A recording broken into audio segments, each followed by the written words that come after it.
സുഹൃത്തുക്കളെ, ഈ സ്ഥലം നോക്കിയേ എത്ര മനോഹരമാണ്. ഞാൻ എഴുതുന്ന എൻ്റെ ഡയറിയിൽ എഴുതി കൂട്ടാൻ വേണ്ടി എത്രമാത്രം വരികളുണ്ടെന്ന് അറിയും. ഇപ്പോൾ നടന്ന് തളർന്നപ്പോൾ ഞാനും എൻ്റെ കൂട്ടുകാരും കൂടി ഇവിടെ നിൽക്കുകയാണ് കേട്ടോ. കൂട്ടുകാരെന്ന് പറഞ്ഞാൽ രണ്ട് ആൾക്കാരാണ് കേട്ടോ, വലിയ കൂട്ടുകാരനും ചെറിയ കൂട്ടുകാരനും. ഈ വാലി നോക്കി എത്ര മനോഹരമല്ലേ. ഉണങ്ങി തുടങ്ങി കേട്ടോ, പുല്ലൊക്കെ ഉണങ്ങി തുടങ്ങി. ഇവിടെ വിൻ്ററൊക്കെ വളരെ നേരത്തെയാണ്, അതിശൈത്യമാണ് കേട്ടോ. രാത്രി കാലങ്ങളിലൊക്കെ വെള്ളം കട്ട പിടിച്ച് പോകും. ഞാൻ ഈ സ്ഥലം ഒന്ന് മൊത്തത്തിൽ കാണിച്ചു തരാം. എൻ്റെ മുഖമൊക്കെ കണ്ടോ, പൊട്ടി പൊളിഞ്ഞു കേട്ടോ, ചുരുണ്ട് വന്നിട്ടുണ്ട് മൊത്തം. അതൊന്നും സാരല്ല. ഓ എന്താ ഭംഗി. സൂര്യനൊക്കെ നോക്കിയേ, ആരോ അവിടെ കൊണ്ടുവച്ചതുപോലെ ഉണ്ട് കേട്ടോ. ഇതൊക്കെ പെട്ടെന്ന് വീണ മഞ്ഞാണ്.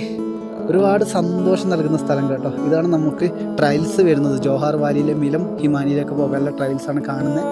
എല്ലാ സ്ഥലങ്ങളും കണ്ടോ, എന്താ ഭംഗി അറിയോ. ഇവിടെ കുറേ സമയം നിൽക്കുമ്പോൾ മനസ്സിനൊക്കെ എത്രമാത്രം സന്തോഷം കിട്ടുന്നുണ്ടെന്നറിയോ. ശാന്തമായ സ്ഥലങ്ങളിൽ നമ്മൾ ചെല്ലുമ്പോൾ പാട്ട് പാടാൻ അറിയാത്ത ആൾക്കാർ വരെ പാട്ട് പാടും കേട്ടോ ഒറ്റയ്ക്ക്.